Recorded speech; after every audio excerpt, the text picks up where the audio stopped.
Today I will discuss minimalism, why less is more, accumulating experiences instead of things.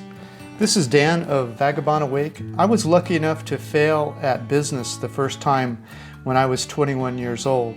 If I had not failed at such a young age, I don't think I would have learned the lessons that made me free today.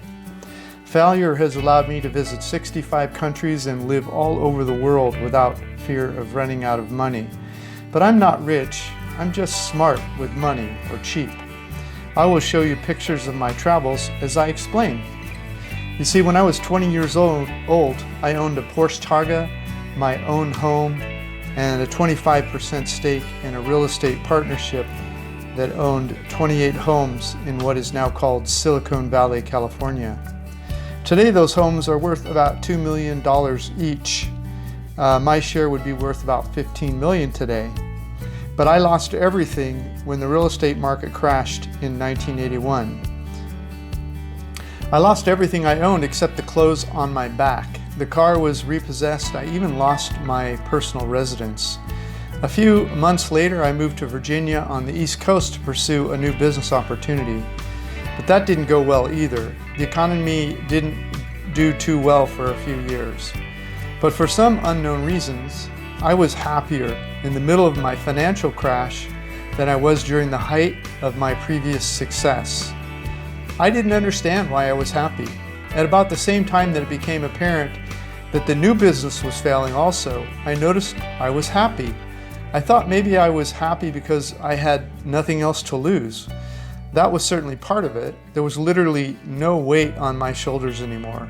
All of my bills were past due, and I had zero income to pay them. Zero. Yet I was happier. Somehow in the middle of my young success identity collapsing, I felt a freedom and joyfulness that seemed contrary to all the evidence I had in front of me. Now when I look back, I realize I was experiencing a form of minimalism. It was minimalism forced upon me by my circumstances. Yet I felt the freedom and joy of minimalism nonetheless. Minimalism is having fewer things. I was happy because my life had endured almost a year of constant fear of going broke. It was suddenly calm and silence. I had loaded myself up with responsibilities. I was constantly juggling 10 different things in the air at the same time, hoping that everything would not come tumbling down at once. The fear never left me until a few months after everything came tumbling down. I was free. There was nothing else to lose. Even the creditors had given up on me. I explained that as soon as I could afford to, I would be paying a bankruptcy attorney. My life became simple. I decided I would do my best to never create another business that required me to run as fast as I could every day just to keep my head above water. I started intentionally creating freedom. I started paying cash for used items instead of financing things. I started throwing away everything I hadn't used in the last 30 days except for my ski equipment. I started paying 20% of everything I earned first into my investment account and then living off what was left over. I started watching where the money went and figuring out new ways to get the same benefits without paying as much. The money would never put me on a hamster wheel again. From then on, I would put money on a hamster wheel, making me more money. My pride became about not spending money. Before someone would look at my shoes and say, "Nice shoes, where'd you get them from?" I would say, "Well, they were expensive, but I love them so much, I just had to buy them." After going broke, I would say, "Thanks, they're normally 80 bucks, but I got them at the outlet for $9. The more I didn't spend, the more I had to invest and grow. My pride became about my investments instead of the things around me. The money would make me free one day. Things were a noose around my neck, delaying my freedom. You know how when you go to the bar or dinner with friends, some people want to pick up the check for everyone around them? I no longer saw picking up the check as a sign of power. I began to see it as a sign of weakness. People are trying to prove their worth to others by playing big. I stay away from those testosterone-driven environments. now. I fly low under the radar. I rather invite good friends over to my humble house and make them a nice dinner. I enjoyed the power of choice.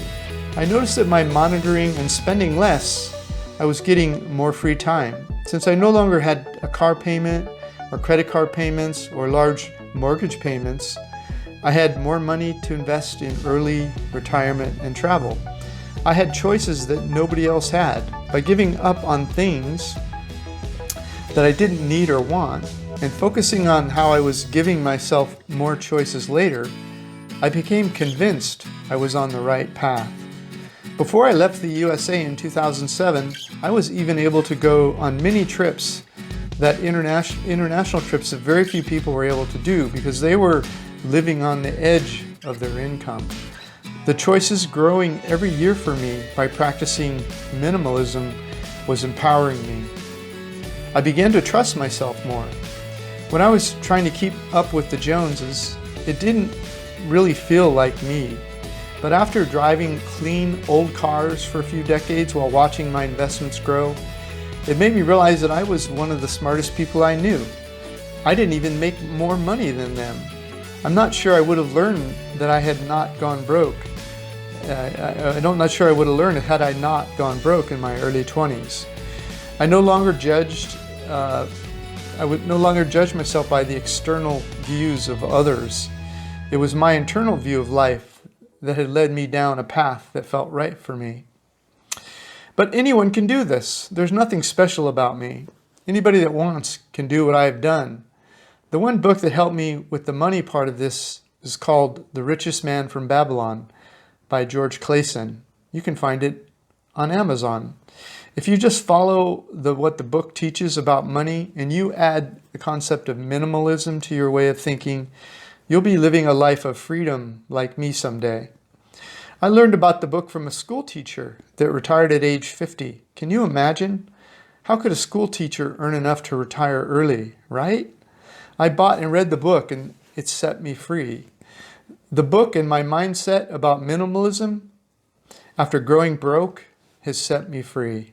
Also, if you'd like to learn how I fired my boss and have traveled the world for 13 years, grab a free copy of my ebook, How I Fired My Boss and Traveled the World for 13 Years. Please like, comment, or subscribe if you have enjoyed this information. Come to Vagabond Buddha if you'd like to learn about the 50+ retire cheap in paradise locations that I've reported on there. Have a great day.